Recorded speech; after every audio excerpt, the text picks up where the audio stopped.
Bien, vamos a tener las Sagradas Escrituras en la primera carta del apóstol Juan. Hoy hablamos de la unción del Santo en la serie de predicación, la obra del Espíritu Santo en la gracia. En la primera carta del apóstol Juan vamos a tener la escritura.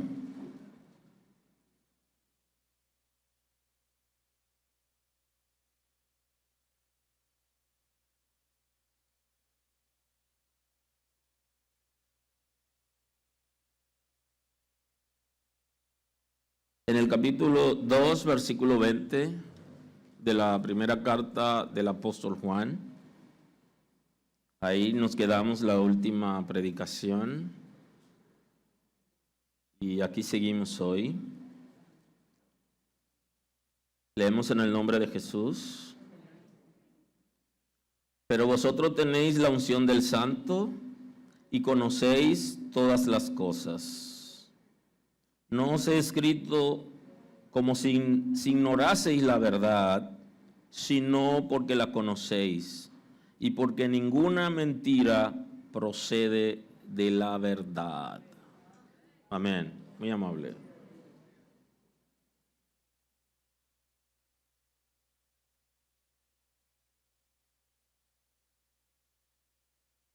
Hoy hablamos de la unción del Santo, necesaria en la vida de los creyentes. Hay un concepto en la Escritura que es el concepto unción, y creo que en su momento debemos también conversar acerca del tema. Y el concepto en el Nuevo Testamento se desprende de la expresión de los griegos de crisma, que es ungüento. Es como cuando a alguien se le pone un ungüento. La expresión ya en el antiguo pacto se utilizaba para ungir con aceite a una persona y así separarlo para el ministerio. Se utilizó en el antiguo pacto y en el nuevo pacto. Cuando un sacerdote estaba en capacidad porque salía de la escuela para ministrar en el templo, entonces se ungía. Cuando un profeta estaba siendo dedicado al ministerio, también se ungía con aceite. Y los profetas regularmente ungían a los reyes en Israel. Y lo hacían con aceite. ¿Por qué con aceite?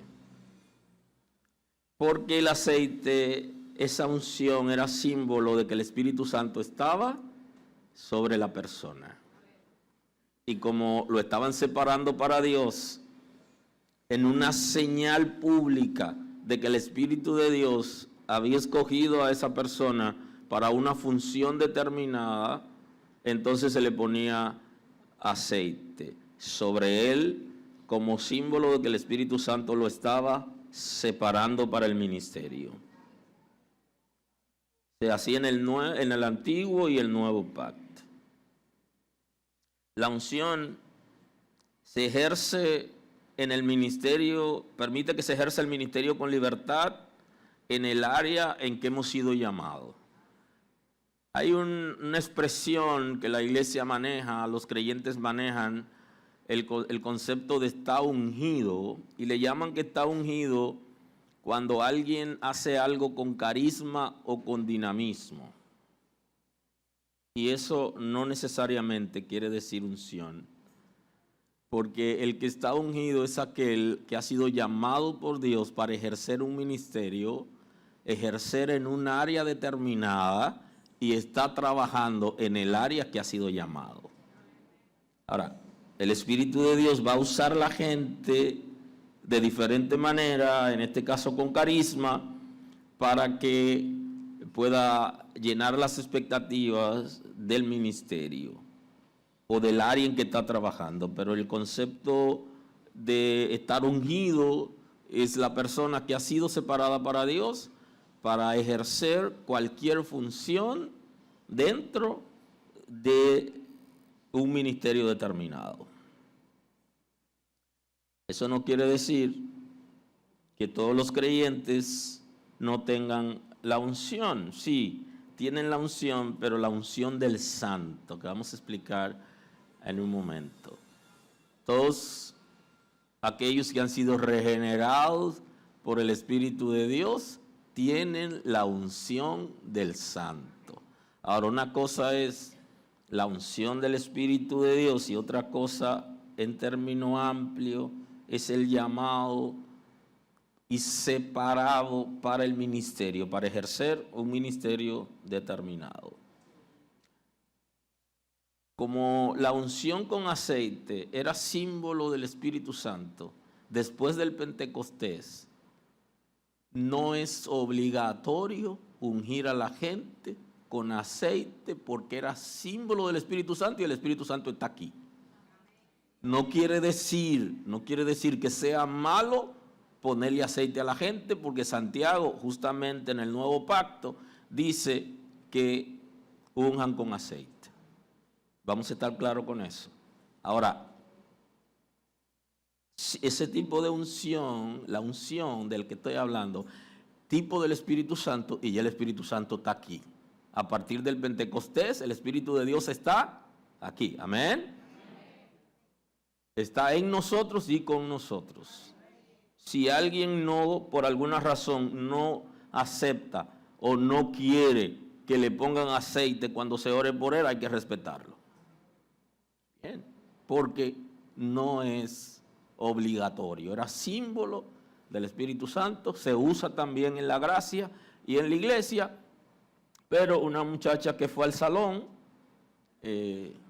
ayer y que va a trabajar mañana, el pastor viene con un cuerno de aceite para ungirle la cabeza y ella quizá por respeto al pastor va a aceptar que le eche el aceite, pero cuando sale de la iglesia va a ir entonces a lamentarse y a decir, Dios mío, ahora yo tengo que, y no puedo volver al salón antes de, y ya usted sabe, o sea, si es como necesario, bien, pero en la gracia no, o sea, es un asunto voluntario, de que alguien acepte. Inclusive en Israel se ungían hasta las personas cuando estaban moribundos. Había un aceite de resina olorosa que se la ponían a las personas ya cuando estaban moribundos, que se iban a morir, que ya uno sabe, cuando uno tiene relación con alguien, sabe que se va a morir, lo saben los médicos, lo sabe la gente que alguna vez ha tenido contacto con algún moribundo, hay un comportamiento, y entonces en ese momento ellos acostumbraban a ungir con un aceite de resina oloroso. Los que van a Israel o han ido a Israel aún lo pueden conseguir todavía. y esto ya era algo determinado por los familiares, que aceptaban que la gente sea ungido, que es una manera ya de aceptar que iba a morir. Ustedes saben que ninguno de nosotros queremos que el familiar va a morir, y aún ya en los últimos momentos creemos que Dios le va a dar vida. Y la oración dice que sanará al enfermo. El Señor sanará al enfermo por nuestra petición, es el concepto. Y nosotros creemos que se va a levantar, pero hay un momento donde sí también lo hacían. Ahora, el primero en utilizar una unción diferente fue con Cristo. Y hablo de unción diferente visible, ¿ok? Para que no haya contradicción en el texto sagrado ni en el comentario que hacemos. Dice en el libro de los Hechos, capítulo 10, el versículo 38, como Dios ungió con el Espíritu Santo y con poder a Jesús de Nazaret, y como éste anduvo haciendo bienes y sanando a todos los oprimidos por el diablo, porque Dios estaba con él.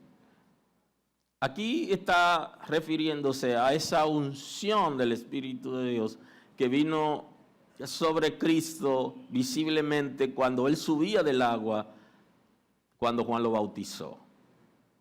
Y hace referencia a esa unción, como Dios ungió con el Espíritu Santo y con poder a Jesús de Nazaret, y está citando el comportamiento de Cristo a partir de esa experiencia y esa demostración de que Dios lo había separado para el ministerio, porque recuerden que Cristo se encarnó y que si no se hubiera encarnado no puede morir por nosotros, porque los espíritus no mueren, nadie lo puede apresar, Él se hace humano. Y justamente esa era una de las preguntas para probar a los falsos creyentes, falsos predicadores y falsos en las iglesias que decían que estaban llenos del Espíritu de Dios. Le preguntaban, ¿Cristo vino en carne? Y si decían que no vino en carne, entonces decían, este no tiene el Espíritu de Dios y está poseído por espíritu de maldad. No estoy diciendo que la iglesia haga eso ahora, porque si la iglesia lo hace ahora por falta de conocimiento, la gente puede responder. Pero en ese momento se hacía porque ya tenían el conocimiento y querían establecer diferencia entre quién era verdadero creyente y quiénes no, porque lo que negaban que Cristo había venido en carne, estaban dispersos en las iglesias y hacían discusiones y tenían el deseo de convencer a las personas, porque si Cristo no vino en carne, ¿cómo fue a la cruz? ¿Cómo nos redimió?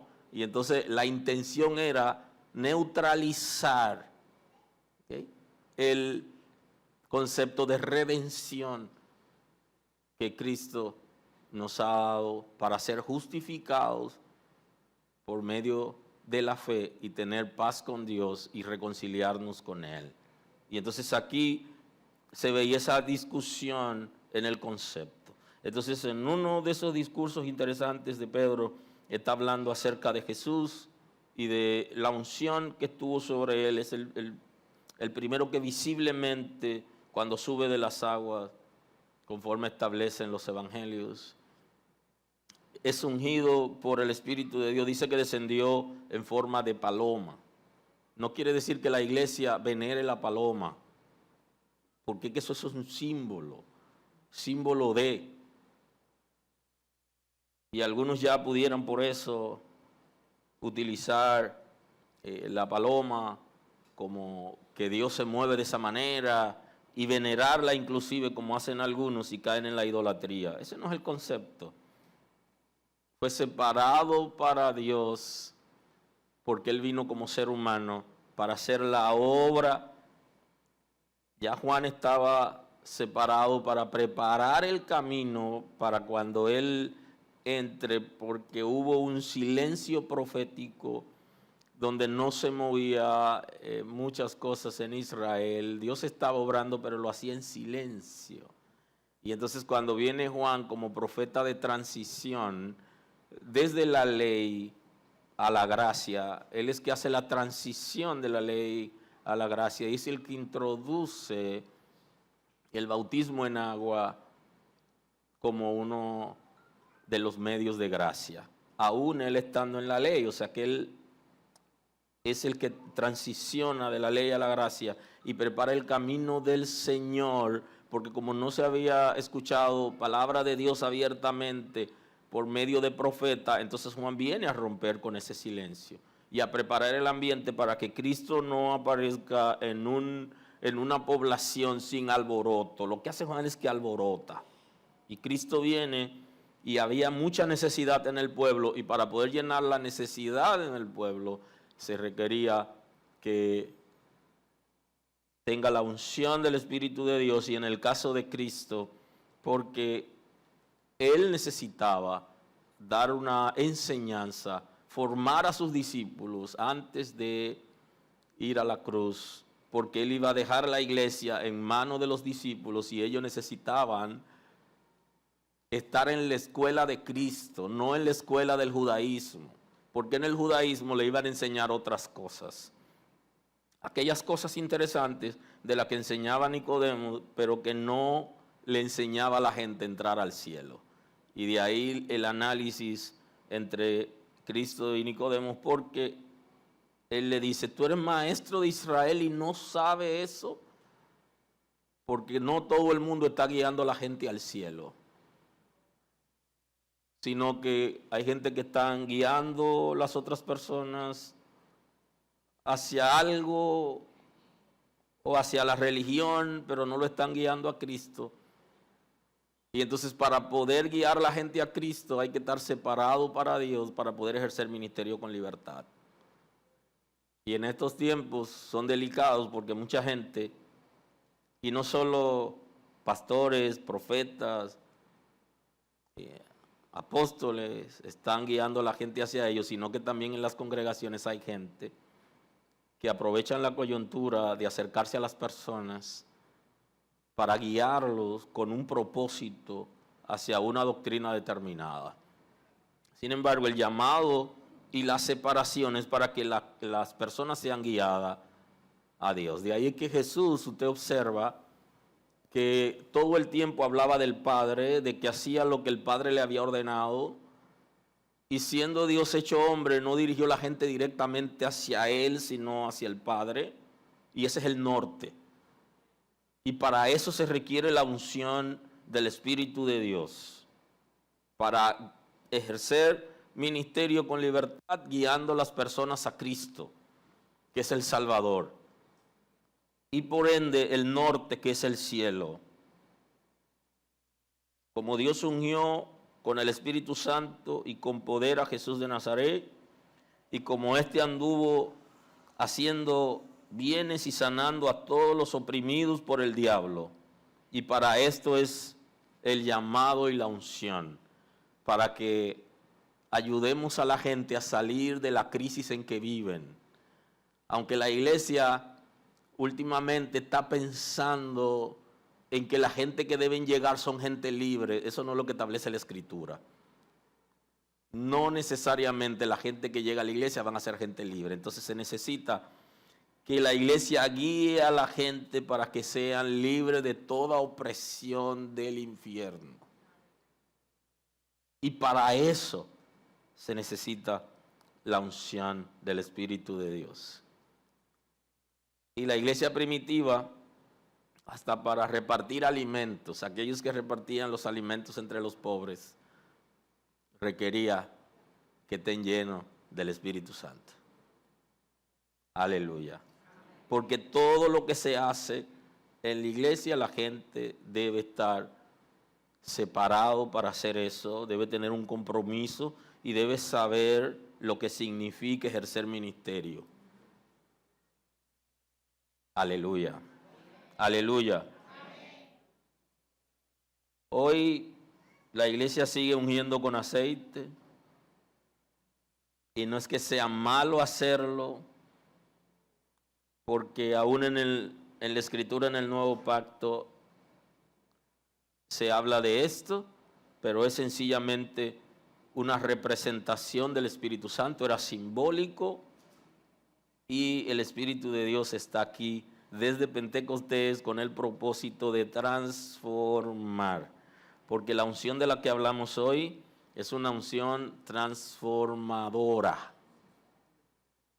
No es solo un mover que puede ser independiente del compromiso de vida. De eso no es lo que estamos hablando. Es una unción transformadora. Cuando hablamos de la unción del santo, es una unción transformadora, porque primero transforma y luego guía con libertad para servir. Y creo que en esto también es importante, porque mucha gente está aprendiendo para enseñar a otros. Y el concepto de los hijos de Dios es aprender para vivir. Y luego que nosotros podemos vivir algo, entonces estamos en capacidad de enseñárselo a las otras personas. De ahí es que no todo el que tiene conocimiento tiene el norte apropiado. Porque no todo el que tiene conocimiento sabe o entiende que debe vivir eso antes de enseñarlo a los demás.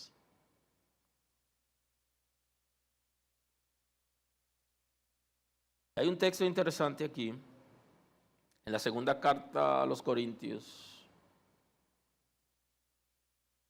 en el capítulo 1 de la segunda carta, el versículo 20. Porque todas las promesas de Dios son en el sí y en el amén. Por medio de nosotros, por la gracia de Dios, y el que nos confirma con vosotros en Cristo, de que nos ungió, y el que nos ungió es Dios. Pablo, haciendo una apología de su ministerio que aparece en diferentes cartas, él está hablando aquí de quién lo había ungido a él, hablando de que Dios lo había separado, lo había llamado y separado a él para el ministerio. Y este punto es importante, que nosotros estemos claros que quien llama y separa para el ministerio y que unge es el Señor. Y Él está tratando de convencer, como siempre, de que Él no era alguien improvisado. Y es interesante porque Él también se defendía porque era atacado fuertemente. Y por eso en algunos textos de sus escritos va a aparecer legítimamente una defensa. Y él dice que quien lo ha ungido es Dios. Él no tuvo el privilegio de ser uno de los apóstoles del Cordero, porque no anduvo con el Señor, ni se sentó a estudiar a los pies de Cristo. Sino que Dios lo llama a él en un momento crucial para la iglesia, porque los apóstoles se habían encerrado y la enseñanza que estaban dando era solo para los judíos. Y entonces Dios, quien su propósito eterno tiene los gentiles en su corazón, y por eso le dice a Abraham, desde Abraham le dice que en él serán benditas todas las naciones de la tierra, porque el Señor ya en Abraham pensó en mí, pensó en ti.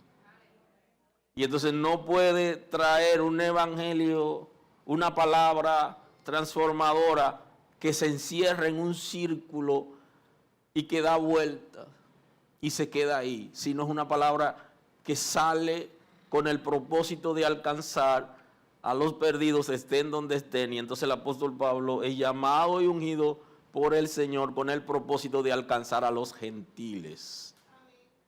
Porque los judíos inclusive exigían que había que hacerse judío para poder ser salvo, contrario a lo que establece en el nuevo pacto, pero así pensaban ellos. Inclusive usted ve ese discurso de Pedro, que acabo de citar un texto hace un momento en el libro de los Hechos.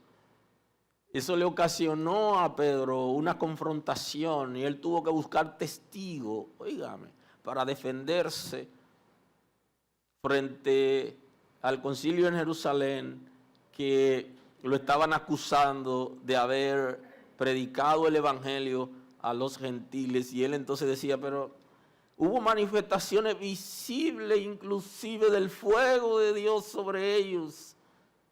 Se defiende porque ellos estaban encerrados, y creo que esto debemos aprenderlo, porque de alguna manera la iglesia se ha adueñado de Dios y se ha adueñado de la Escritura y no quiere dejar que Dios fluya para aquellos que no conocen a Dios, y no dejan que la Escritura fluya para aquellos que no la conocen, sino que lo de nosotros es conformarnos con saber, con aprender, y tenemos mayor inclinación por enseñar al que ya conoce que al que no conoce. Y por eso creo que la iglesia tiene que ser revolucionada de la manera que lo fue en la iglesia primitiva, para que puedan alcanzar a los perdidos.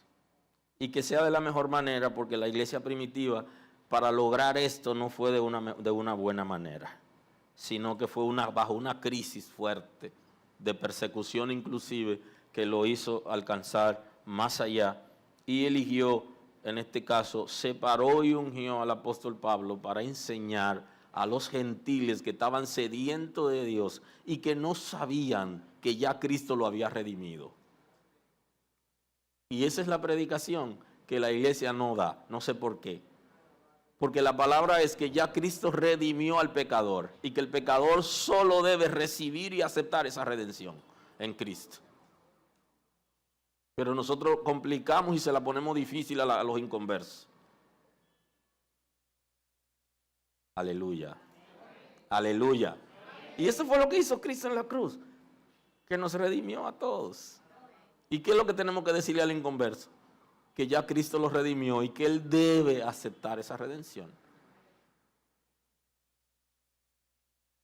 Bendito es el nombre del Señor.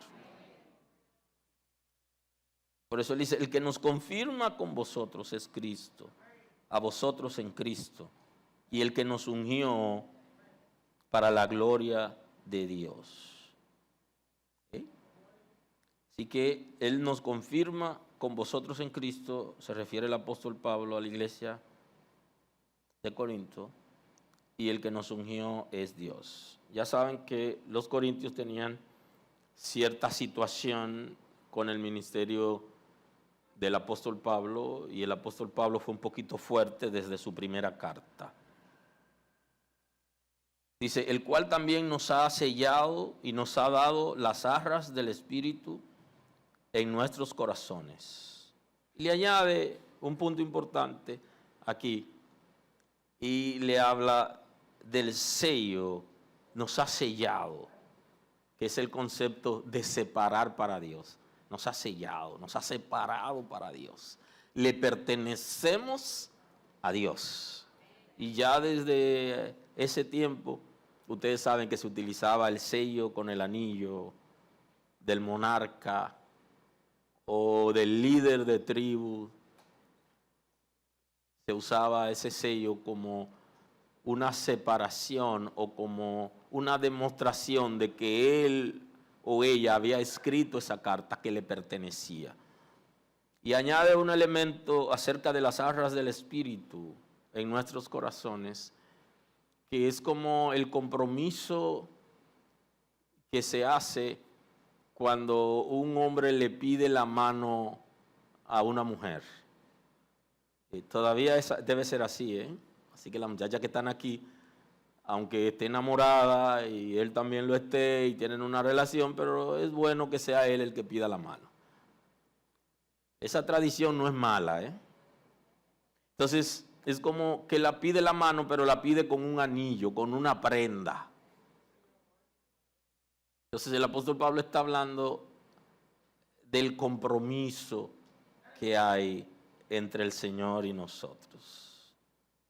En nuestros corazones habla el apóstol Pablo, el cual también nos ha sellado, nos ha separado para Él y nos ha dado las arras del Espíritu en nuestros corazones. Por medio del Espíritu de Dios, Él también nos ha hecho desde el corazón un compromiso público en la que hay espiritualmente en nosotros una prenda que establece que el compromiso se ha hecho. Y ya saben que el Espíritu de Dios, la Sagrada Escritura dice que estará en nosotros y con nosotros. Me gustaría que nos sentemos un día a esa expresión, en nosotros y con nosotros. Y por eso, entonces el apóstol Juan habla, pero vosotros tenéis la unción del Santo y conocéis todas las cosas, y no os he escrito como si ignoraseis la verdad, sino porque la conocéis y porque ninguna mentira procede de la verdad. Es muy interesante que el apóstol Juan esté dando ese mensaje en un contexto muy interesante también, porque había situación con los falsos creyentes. Y yo sé que a muchos de nosotros nos han engañado y nos seguirán engañando, pero la idea que está trayéndonos Juan es que el Espíritu de Dios está en nosotros y que nosotros debemos saber quién es quién. En el contexto, lo que dice la Escritura es: hijitos, ya es el último tiempo, según vosotros oísteis que el anticristo viene, así ahora han surgido muchos anticristos. Por esto conocemos que es el último tiempo. Salieron de nosotros, pero no eran de nosotros, porque si hubieran sido de nosotros, habrían permanecido con nosotros, pero salieron para que se manifestase que no todos son de nosotros. Y en el 2:26 dice: os he escrito esto sobre lo que os engañan. Punto importante. Escribe, el concepto es para que estemos claros de los engañadores. Pero la unción que vosotros recibisteis de él permanece en vosotros, y no tenéis necesidad que nadie os enseñe, así como la unción misma os enseña todas las cosas. Y es verdadera, y no es mentira. Según ella os ha enseñado. Permaneced en él, y ahora, hijitos, permaneced en él, para que cuando él se manifieste tengamos confianza, para que en su venida no nos alejemos de él avergonzados. Si sabéis que él es justo, sabed también que todo el que hace justicia es nacido de él. El apóstol Juan está hablando de la unción del Santo con el propósito de que los creyentes entiendan que tienen el Espíritu de Dios con ellos y que están en capacidad de conocer cosas más allá de lo que se ve a simple vista.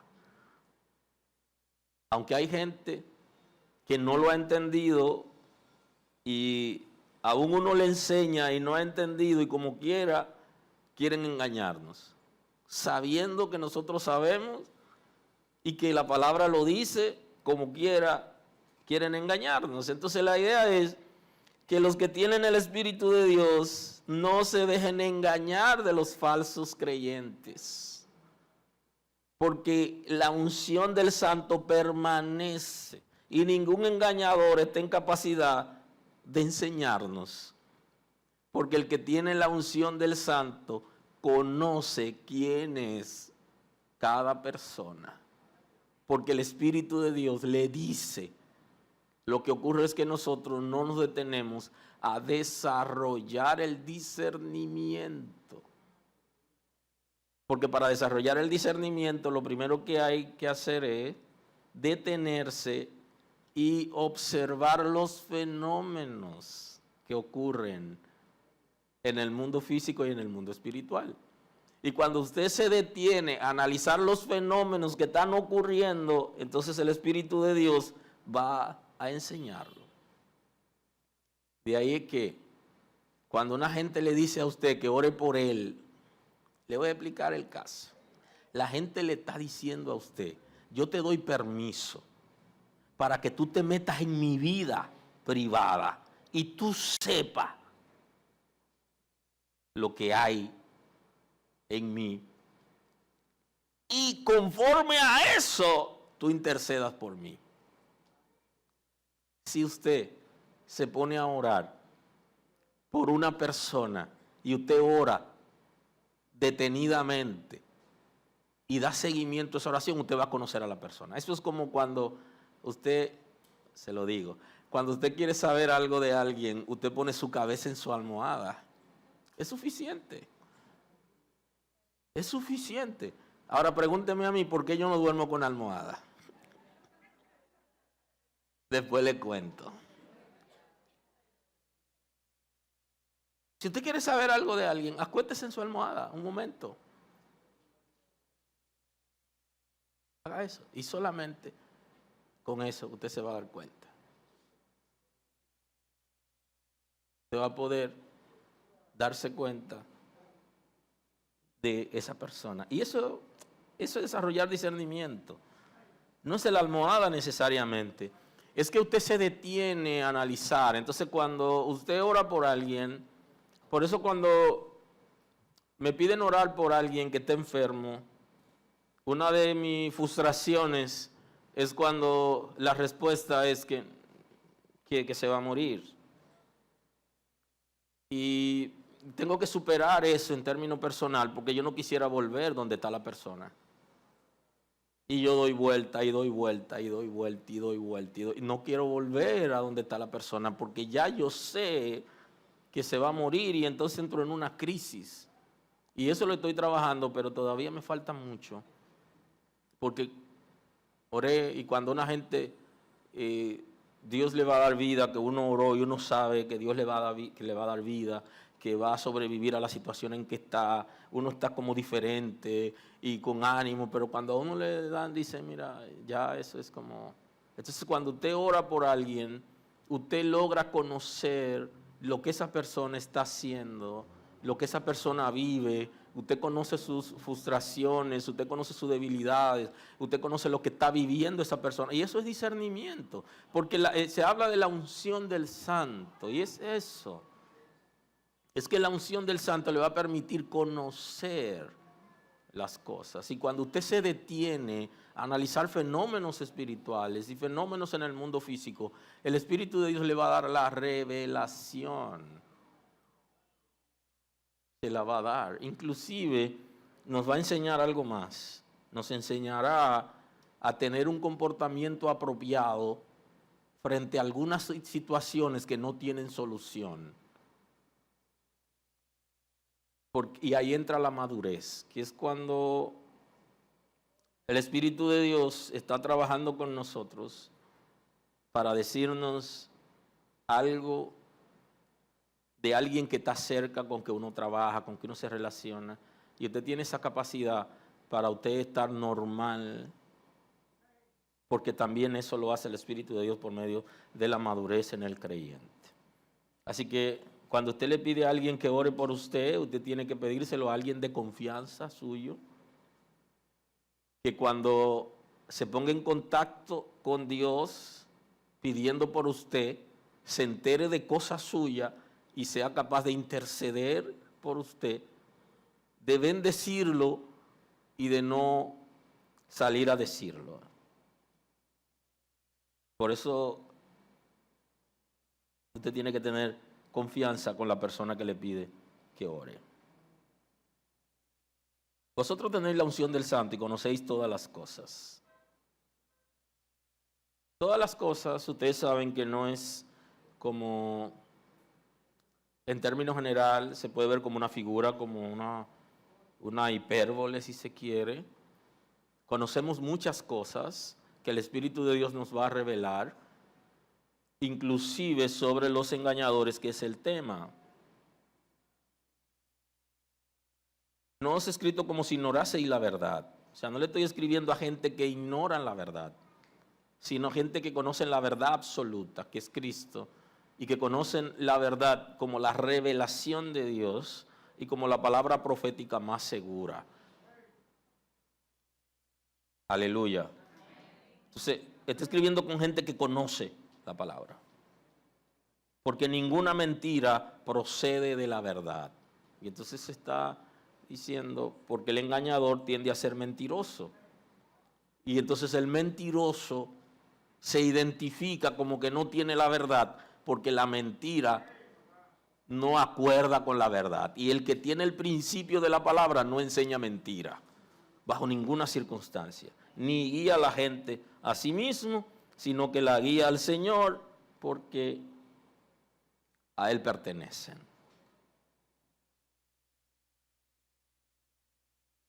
Os he escrito esto sobre los que engañan, pero la unción que vosotros recibisteis de Él permanece en vosotros, y no tenéis necesidad de que os enseñe, así como la unción misma os enseña todas las cosas. Y quiero hacer un paréntesis aquí, porque también el pueblo de Israel hay una promesa que le da el Señor a la ciudad de Jerusalén, a los judíos, acerca de lo que va a pasar con ellos en el futuro. Y le dice el profeta Isaías, un capítulo que nosotros analizamos mucho porque es un capítulo de promesas para Israel y nosotros la aplicamos a nosotros porque somos hijos de Dios. Pero escuche esta parte. Todos tus hijos serán enseñados por Jehová y se multiplicará la paz de tus hijos. Con justicia será adornada. Estarás lejos de la opresión porque no temerás y de temor porque no se acercarán a ti. Si algunos conspirare contra ti, lo hará sin mí, y el que contra ti conspirare, delante de ti caerá. Esa es una promesa que manejamos y a veces la necesitamos para hablarnos a nosotros y confiar en Dios. Pero observe que dice que todos tus hijos serán enseñados por Jehová, refiriéndose a los hijos de Jerusalén, los hijos de Israel y todo eso. Entonces, habla de esa enseñanza que va a ser directa del Señor. Y entonces aquí en 2:26 de la primera carta de Juan, habla de esa enseñanza y que no tiene necesidad de que os enseñen. Y creo aquí que tenemos que hacer el paréntesis porque está refiriéndose a los engañadores que no tienen que enseñarnos. Los falsos no tienen nada que enseñarnos porque no tienen la verdad. Segundo, porque los maestros, los predicadores, los líderes de las iglesias, le damos informaciones. Y entonces quien aplica esa información que estamos recibiendo y la fija es el Espíritu de Dios. Ahora, si la enseñanza que están recibiendo, ustedes no la dejan que fluya, sino que ustedes impiden que entre, esa enseñanza no va a ser fijada por el Espíritu de Dios. Entonces el Espíritu de Dios es el que va a traducir las enseñanzas, las predicaciones en revelación y en enseñanza, palabra de Dios. Porque ese es el trabajo del Espíritu de Dios. Número uno, los engañadores no tienen nada que enseñarnos porque mienten, no tienen a Cristo, no tienen la verdad absoluta, enseñan mentira. Y segundo, que las enseñanzas que recibimos en la iglesia, quien la va a fijar en nosotros es el Espíritu de Dios. Porque las recibimos a manera de información. Y si usted no da cabida a esa palabra, el Espíritu de Dios, aun cuando quiere trabajar en usted, usted no lo deja que obre. Os he escrito esto sobre lo que os engañan. Pero la unción que vosotros recibisteis de Él permanece en vosotros y no tenéis necesidad que nadie os enseñe. Así como la unción misma os enseña todas las cosas. Hablando del Espíritu de Dios que nos va a enseñar cosas reveladas y cosas no reveladas que son importantes para nosotros como hijos de Dios. Y entonces la promesa al pueblo de Israel es, le dice Jehová, yo mismo le voy a enseñar. Y cuando observamos el concepto de la Trinidad de Dios, Padre, Hijo y Espíritu Santo, una sola voluntad, una sola sustancia, entonces nos damos cuenta de que Dios está enseñándonos hoy y que la promesa para el pueblo de Israel quizá no se cumpla ahora porque ellos han resistido la palabra y se pueda cumplir posiblemente en el milenio para ellos, pero para nosotros como hijos de Dios, el Señor nos está enseñando Él mismo por medio de su Espíritu Santo en nosotros, directamente. Y vamos a leer la Escritura y no la vamos a recibir solo como una información, sino que el Espíritu de Dios nos dará la revelación para aplicar esa palabra y se traduzca en conocimiento para nosotros, no solo para enseñar a otros, sino también para vivir. Y esta es una obra del Espíritu de Dios, y de eso está hablando Juan cuando nos habla de la unción del Santo, de la unción del Espíritu de Dios que va a capacitarnos, que va a formarnos como creyentes, como hijos de Dios, para servir a Dios aquí y ahora y en el reino de Dios. Y que el Espíritu de Dios se encargará de enseñarnos cosas extraordinarias y traducirá lo que estamos recibiendo como información, lo traducirá en revelación, para fijarlos en nosotros, que tengamos un compromiso de vida conforme al diseño de Dios. Así como la unción misma os enseña todas las cosas. Es verdadera, dice, no es mentira. Según ella, os ha enseñado, permaneced en Él. Ahora, hijitos, permaneced en Él, para que cuando se manifieste tengamos confianza. Entonces aquí el apóstol Juan está aplicando el concepto teológico de la permanencia de los santos.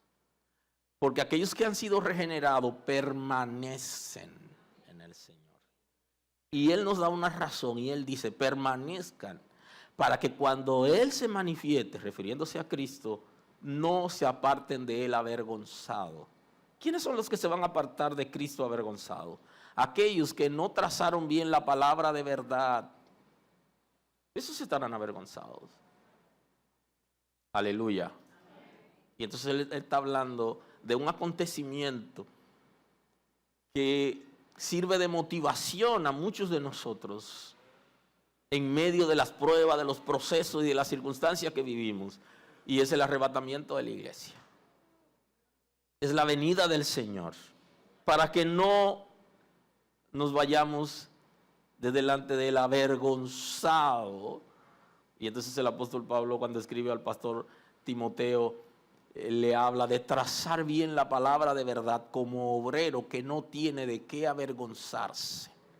Un obrero que no tiene de qué avergonzarse es aquel que ha usado la palabra bien y que no la ha utilizado para sacar beneficios personales, y que no ha engañado ni extorsionado a la gente, que no ha dirigido a la gente a Él sino a Dios. Es un obrero que es aprobado, dice la Escritura. Y entonces esa vergüenza que refiere el texto es por la condición de pecado, porque justamente el pecado produce vergüenza, produce miedo y produce culpa. La culpa por su naturaleza produce vergüenza. Y entonces el que no trazó bien la palabra de verdad tiene una condición pecaminosa, no puede acercarse a Dios con libertad, está avergonzado. Es como cuando nuestros padres nos enseñaron que no hiciéramos algo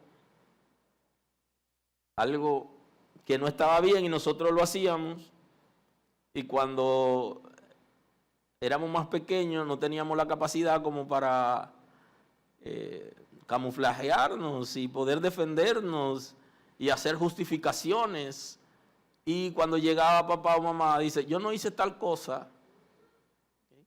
O sea, el niño que todavía no sabe jugársela, le dice, yo no hice tal cosa. Pero ¿quién te está refiriendo eso? Porque tiene una carga en él que le dice, hiciste lo que papi o mami te dijo que no hiciera, lo hiciste mal, y cargado, cuando lo ve siente vergüenza, siente miedo, siente culpa, y entonces le dice, yo no hice tal cosa, que es una manera de desahogarse y botar todo aquello. Ya cuando aprende, que crece, aprende a racionalizar, se inventan una mentira y escriben todo un libro para poder justificar esa mentira y contestar nuevas preguntas. Pero ya es porque tienen la capacidad para racionalizar, que es una manera de apagar la conciencia que nos está acusando porque hay algo incorrecto. Entonces tenemos unas expresiones que nos tranquilizan a nosotros mismos, justificando nuestras acciones, y entonces así podemos defendernos con más facilidad. Entonces estaríamos delante del avergonzado si no somos capaces de hacer lo que es correcto. Y toma como referencia el texto sagrado, la venida del Señor, que es la que todo creyente debería estar esperando. Claro, seguimos trabajando y seguimos en actividad, porque puede venir hoy, pero puede venir más adelante. Sin embargo, estamos esperando la venida del Señor y ese es nuestro norte. Y como dice el coro, esperando a Cristo, estoy. ¿Están esperando a Cristo? ¿Está la iglesia El Camino esperando a Cristo? Fíjense que cuando dejamos de esperar a Cristo, entonces ponemos la mirada en cosas materiales. Y entonces ahí el texto está diciendo, puesto los ojos en Jesús, que es el autor y el consumador de la fe. Él ha creado la fe como autor y Él sustenta la fe. Y por eso tenemos que poner nuestra mirada en Él, fija, haciendo lo que es correcto, permaneciendo en la palabra y en la verdad. Porque hay gente que lo hicieron bien en un tiempo, pero luego se desviaron. Entonces, lo que enseña la Escritura es que aquellos que han sido transformados por el Espíritu de Dios, permanecen. Porque el Espíritu de Dios está en él y tiene la unción del Santo, que lo capacita para entender cosas que no son fáciles de entender. Ese es el concepto. Ahora, hijitos, permaneced en él para que cuando se manifieste, cuando él se manifieste, tengamos confianza. Para que en su venida no nos alejemos de él avergonzados. Y sepan que él es justo. Y saben también que todo el que hace justicia es nacido de él. Entonces, lo que está diciendo el apóstol Juan es que aquellos que hacen justicia y que viven en justicia han sido regenerados. Han nacido de Dios. Y ese es el concepto de nacer de Dios. Y el que ha sido ya regenerado, el que ha nacido de él, permanece en él y no se aparta de la verdad ni de los principios. Así que concluyendo en la mañana de hoy, cerrando nuestra predicación, debemos abrir nuestros corazones y dar libertad al Espíritu de Dios para que Él pueda establecer el conocimiento y la revelación. Cuando usted escuche una predicación, usted necesita analizar lo que se está diciendo y abrir su corazón para que el Espíritu de Dios le permita tener una respuesta a esa enseñanza. Él va a completar, fijando esa enseñanza y revelando aquello que recibimos como información. El Espíritu Santo quiere establecer una relación cercana y revelar cosas extraordinarias en cada uno de nosotros. Y aunque hay una amplia discusión acerca de si Dios habla todavía, si Dios le habla a los creyentes, bíblicamente hablando, está establecido que Dios habla con sus hijos y que da respuesta de diferente manera, pero Él habla. Lo primero que tenemos para recibir la palabra de Dios, la Sagrada Escritura, nos habla a través de la Escritura. Y el Espíritu de Dios también nos va a hablar, y ya más adelante hablaremos de esos códigos que necesitan desarrollarse en una relación con Dios para entender algunas cosas que Dios nos está diciendo y que no le estamos entendiendo. Pero a muchos de nosotros Dios nos está hablando y quiere tener una relación cercana con nosotros, pero no hemos entendido a veces lo que Él nos está diciendo porque no nos hemos detenido a desarrollar código en la comunicación con Dios. Así que eso es sumamente importante. Deténgase un momento, observe su entorno y recibirá la respuesta de Dios. No anden tan rápido. Y la expresión orar, comiencen a verla de la manera bíblica. Orar es hablar con Dios. Y usted habla con Dios en todo lugar, aunque hay un momento que usted lo saca para hablar con Dios. Pero el creyente en este tiempo vive muy apresurado y habla con Dios, pero no se detiene a ver qué Dios está diciendo. Inclusive, enseñarnos a orar como conviene es parte de la unción del Santo. El Espíritu de Dios nos enseñará a orar de manera apropiada. Y no solamente eso, cuando nos equivocamos orando, le traduce al Padre lo que nosotros queremos decir. Deténgase y no vea como que tengo que orar, sino vea, debo hablar con Dios porque tengo algunos temas que hablar con Él y que consultar con Él. Y usted consulta su tema, usted se lo dijo, pero entonces usted tiene que darse una oportunidad para ver qué Dios le está diciendo. Porque posiblemente el Espíritu de Dios le va a decir, no, no pida por eso. Posiblemente le diga, no pida por eso.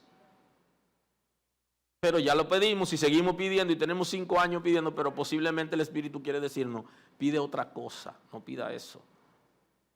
Ahora, si usted se detiene, usted tendrá la respuesta de Dios, porque Dios habla todavía. Y su silencio es una manera de respondernos, porque su silencio quiere trabajar áreas importantes en nosotros.